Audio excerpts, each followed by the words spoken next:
Welcome to your self-awareness training. This is an online course that focuses on understanding yourself, your thoughts, and your feelings. So, what is self-awareness? Self-awareness is the ability to recognize and understand your thoughts, emotions, behaviors, and motivations, as well as how they influence your experiences. So, it's how you show up in the world, how your behavior is influenced by your mood and your emotions and your thoughts and feelings, and how that influences how you experience life in general on a day-to-day basis and overall. So it is key to emotional intelligence so that we become more reactive or more responsive instead of reactive, and that will lead to more personal growth because you get to choose how you respond to things. If you are used to letting your emotions control you, then you are likely feeling like almost a victim of life's circumstances. So when we cultivate that emotional intelligence, it gives us choices to how we respond to things and how we respond to what's happening to us.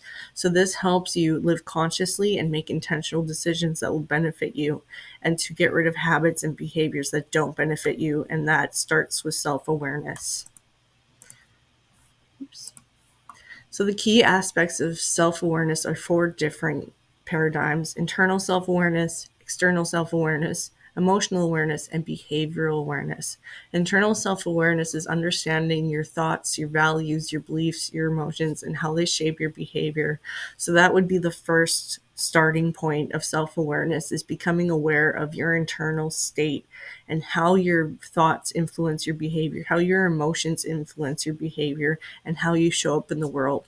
So when you show up in the world, that leads to external self-awareness and recognizing how your behaviors impact others. So if you are someone who's constantly explosive, and I myself had have had this in the past and I've received feedback on it, people feel like they walk on eggshells.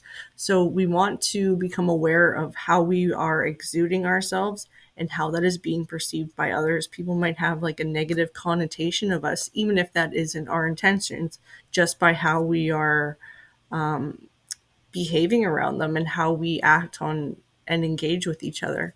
So the next sense of self-awareness is emotional awareness, which is identifying and understanding your emotional state so that you can become more responsive instead of reactive, and how those influence your behavior. If you are someone who is constantly moody, then obviously your behavior is going to be based off of that moodiness, and it won't look good to others, it won't feel good. And so we will become aware of how your emotional states are affecting your behavior and why that's happening based off of the external self-awareness and internal self-awareness.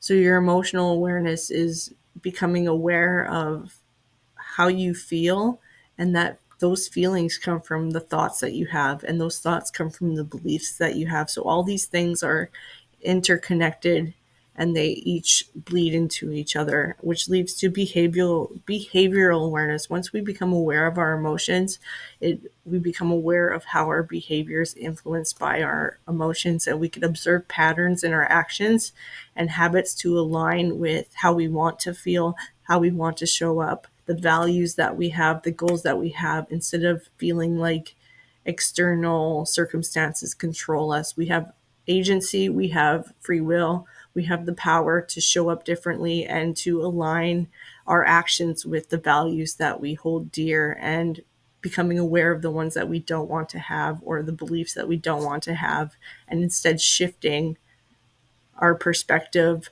our the way we perceive things, how we perceive reality, how we perceive circumstances. These are all things that could be mitigated by self-awareness and these different pillars of self-awareness. What are the benefits of self-awareness? It can be scary to become self-aware because you could feel like your emotions are too overwhelming when you engage with them. Your thoughts are too dark when you start to become aware of them. It could bring up feelings of discomfort, unease, shame, guilt. So we want to look at the positive benefits of self-awareness, which is improving emotional regulation. By understanding your triggers and emotional responses, you can better manage your stress and reactions. The next one is raising your happiness, recognizing how you impact others fosters empathy and stronger connections.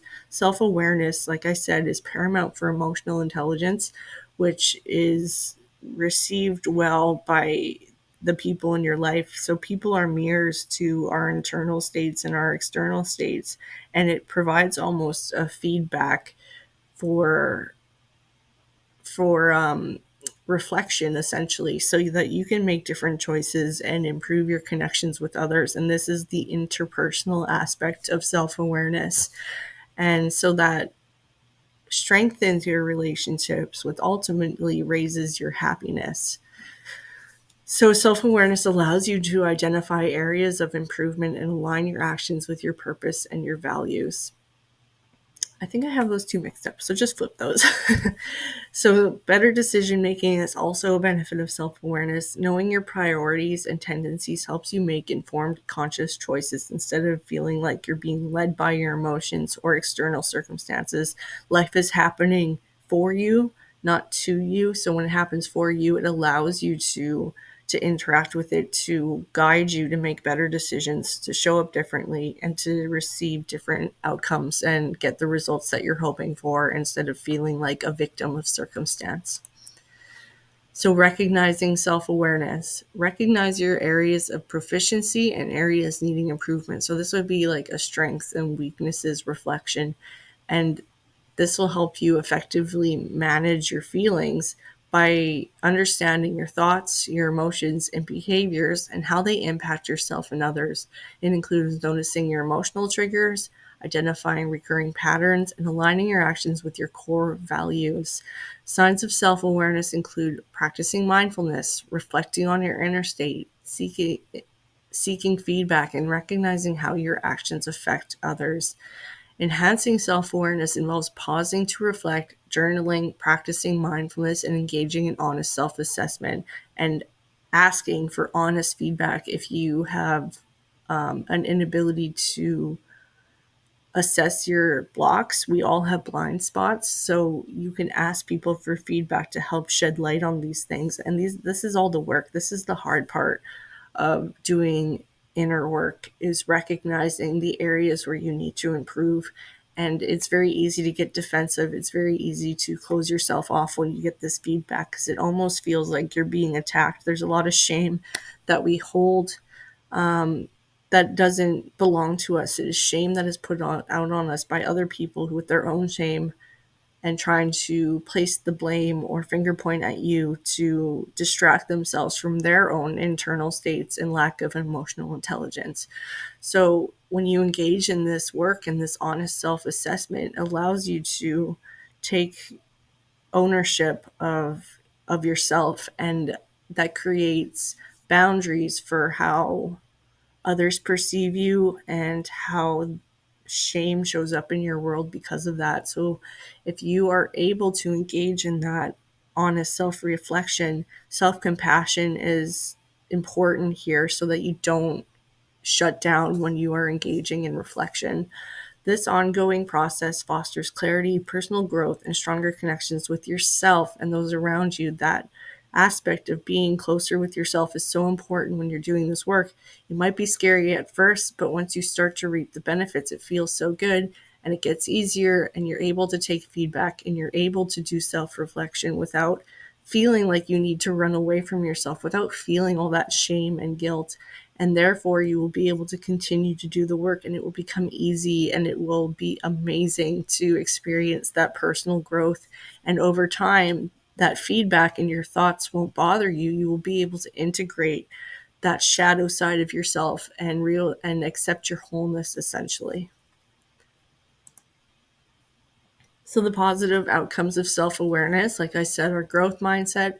Self-awareness helps you recognize areas for improvement and embrace challenges as opportunities for learning and development. No getting defensive, no feeling like you're a failure, no shame, no guilt. It is all just part of life and getting better.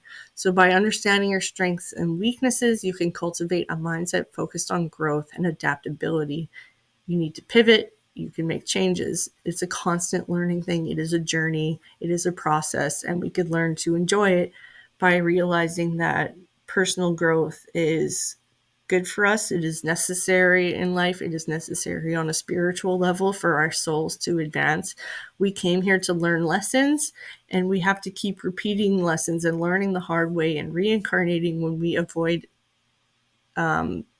taking ownership for our lives and the lessons that these things teach us.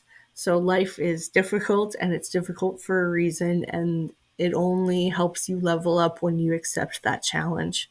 So that leads to an inherent optimism of life. By gaining clarity about your thoughts and emotions, self-awareness enables you to reframe negative experiences and focus on positive outcomes. This shift fosters resilience and a more hopeful outlook on life. Like I said, it's not about life happening to you, it's life happening for you. And everything is a stepping stone. Everything is designed to help you grow in this life and in the next, which will lead to self-confidence. Knowing yourself deeply builds trust in your abilities and decisions. Self-awareness enhances your confidence by aligning your actions with your values and providing a clear sense of direction, which will lead to your purpose. Your greater good is to come here and to live life and to become better. That is your purpose, is to be a human, and that is innately what being human is about taking our innate abilities and strengthening them and becoming supernatural. Think of athletes and the things that they're capable of and how they are capable of those things because they practice and practice and practice and practice and practice, and they're super disciplined, and then they end up looking like freaks because compared to normal people, because they have tapped into their unlimited potential. So how to become more self-aware is you could keep a journal. You could spend time journaling about your thoughts, feelings, actions. This helps you identify patterns, triggers, and areas for growth, especially when you revisit past entries. Making time for yourself by prioritizing self-care, setting boundaries with yourself and others, starting with small moments and creating consistent rituals like journaling and meditation. Meditation is my favorite. It is probably the most profound practice you could do for personal growth and becoming extremely self-aware and learning emotional intelligence and resilience because of reflective practices like meditation help you become more of an observer in your life and applying less meaning to it, like I'm unworthy, I'm shameful, I feel guilty. We learn to observe these things through meditation, which enhances our resilience, enhances our emotional intelligence, which enhances our confidence and our relationship with others, and a whole other myriad of benefits. So when you are taking time for yourself, it's important to disconnect from distractions, engage in activities you enjoy, and use this time to recharge and reflect, fostering clarity and personal growth. By offering yourself boundaries with yourself and others, it'll help you maintain a higher vibration on an energetic level. It'll benefit your relationships because of codependency not being a problem anymore, and you will feel less resentment, and your relationships will be stronger because of it. So practice mindfulness by regularly focusing on the present moment without judgment and observing your thoughts. That is key. So just pay attention to your emotions, your physical sensations, and just breathe through them so that you can release them. Don't apply any meaning to them. Just become aware of them. That is key. Self-awareness is just becoming aware of your behaviors so that you could use them as feedback to make different choices. So ways to cultivate self-awareness is to gain different perspectives, seek feedback from others, like I said, to uncover blind spots and broaden your understanding of yourself. Journal your awareness, reflect on your thoughts, emotions, and behaviors regularly to identify patterns and triggers so you can reflect on your day, what your mood was like, what your thoughts were, how you felt, and how you behaved because of those things. So practice listening. Focus on truly hearing others to improve empathy and deepen your understanding of your own reactions. Try not to get defensive. Try not to feel shame or guilt because of these things. It is literally just feedback. And when we learn to take feedback, we become unstoppable because we just constantly improve and improve and improve instead of getting stuck in our self-doubt and our fear and our shame and our attachment and feeling like we're not worthy or we're unlovable. These are all shadow aspects of ourself that are only shadows because we were taught that they are no good and they are part of you. You are light and dark at the same time, and there's nothing wrong with that. Everyone has a shadow side. So when we practice becoming a better listener, we become less defensive and less reactive. So create space and time for personal development and dedicate moments for solitude and reflection, allowing you to tune into your inner world without any distractions and just breathe through everything that comes up for you and just learn to sit with it so that you become aware of it and make different choices. I keep saying that because this is your personal agency and your free will, and you are capable of becoming a better person, a better wife or sister or mother because of this self-reflection, the feedback that you get from others. It's not meant to be an attack. It's not meant to be something that you shut down by. It is meant to make you better, and people, especially people who feel safe when they provide feedback, it's because they want the best for you and they love you. So self-awareness matters. It 100% matters for a happy life, and it is the starting point for everything, whether it's spiritual development, personal growth, becoming better at whatever occupation that you have. This self-awareness is important because it helps you become better. It is the starting point for self-improvement. You will experience better relationships and at the same time formulate better strategies for improvement. And you could try different things, reflect on them. If they don't work, then you try different things and reflect on those. And it's a constant feedback loop where you are leveling up as a result of that experimentation and reflection and output and input over and over and over again. So don't ignore your feelings, rather explore them. Why do I feel this way? What happens when I do this? What happens when I think of this? What happens when I feel this way and I react because of it? What are the outputs to your inputs? So your feelings are messengers. They are signals to you to let you know about something. And a lot of the time, feelings are so uncomfortable, we end up running away from them.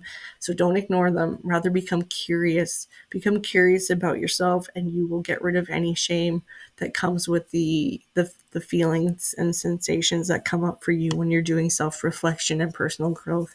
So emotions are powerful messengers that offer valuable insights into your inner world. Instead of suppressing or dismissing them, take time to understand their source and their meaning. Is this something old that's coming up? Do these thoughts and beliefs even come from me, or were they something I heard from like a teacher? There are core memories that we have that have significantly impacted us growing up, and even in adulthood, with how people have said things that maybe have been quite damaging that have shaped you who you are. Become curious about this and really explore, do these things fit with how I actually want to feel about myself? Are they actually a reflection of my abilities and my capabilities and my strengths? Are these people projecting on me and avoiding their own feelings and sensations of discomfort? So, by exploring your feelings, you can gain clarity about your needs, your boundaries, whether beliefs are something that you want to hold or not, or if they belong to someone else, and values that you hold. Are they other people's values or are they yours? And so, this will lead to a deeper understanding of yourself, which will impact your level of self awareness and emotional growth. Different ways to practice self-awareness is meditation. So that, like I said, is my favorite. Set time aside each day to sit quietly. You could do it before bed, when you wake up, in the middle of the day, end of the day. So set aside time each day, whatever that looks like for you, that is good for you, and sit quietly and focus on your breath and observe your thoughts and feelings without judgment. Just let them come in and out like a guest and don't apply any meaning to them. They just are. They are just your mind doing its thing. It's just replaying things because we have that internal monologue all the time. So, meditation helps calm the mind and fosters that deeper sense of awareness in your inner world and allows your wisdom to come up and to provide you the answers that you're seeking and to give you honest and loving insight into yourself without other people's perceptions of you getting in the way. So you want to self-reflect, and it's important to set time aside for that, to reflect on your actions and emotions and experiences. You could journal, or you could simply ask yourself thoughtful questions that helps uncover patterns and insights that promote growth. So mindfulness is a practice where you are fully present in each moment, whether you're eating, walking, or having a conversation. If meditation is hard for you, mindfulness is another form of meditation that could be easier than actually just sitting in a quiet space and being deprived of that sensory input. It creates stillness, creates a lot of noise in our mind because it allows us to actually sit with the things that our body is trying to tell us and our mind is trying to tell us. So if that's difficult for you, mindfulness allows us to just bring ourselves to the present moment and ground ourselves in the present moment so that we aren't trying to run away from things, and we are just allowing ourselves to fully experience being in our bodies while we engage with our environment. So if you are eating a meal, for example, you want to bring your senses to the forefront to really ground yourself in the present moment and experience that meal how it's meant to be experienced. Things taste better when you're not disassociating and eating fast and trying to move on to the next thing. It encourages you to notice your thoughts, emotions, and sensations without getting lost in them like you would in maybe meditation if that's difficult for you. So yoga is another mindful movement which connects you to your body and your mind. And as you practice poses and deep breathing, it allows you to not only release blockages in your body through movement and release tension through yoga positions.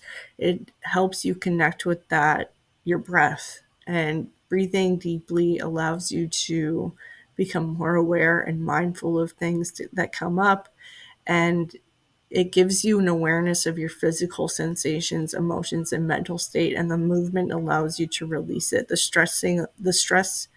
Excuse me, the stretching allows you to release stress. And so that's why yoga is so powerful. It's not just like a fitness exercise, it's literally a form of meditation and mindfulness and movement that allows you to release things that are stuck that come up for you.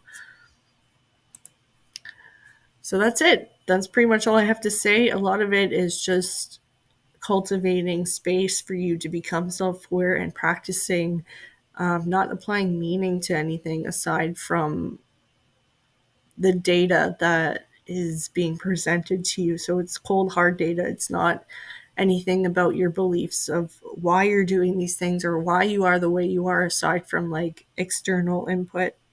Like, I grew up this way and this is why I feel this way, or these are the beliefs I have because my parents had these beliefs, but they're old school and I don't want to believe it anymore.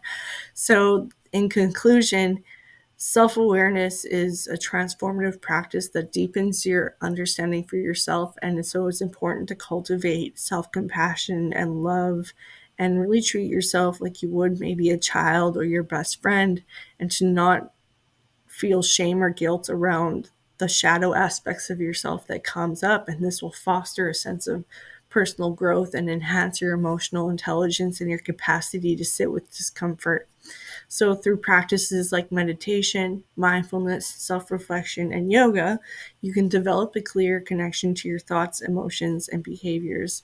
And by exploring your feelings and gaining different perspectives, you can create a foundation of clarity and balance, ultimately leading to a more aligned and intentional life. So, to sum up, self awareness is so powerful, and it's a foundational aspect of your personal growth that will impact every area of your life and is necessary for changes to be made in the areas that you need to make changes.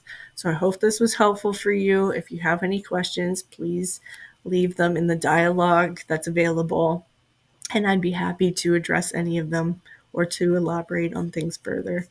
I hope this was helpful for you. Have a great day.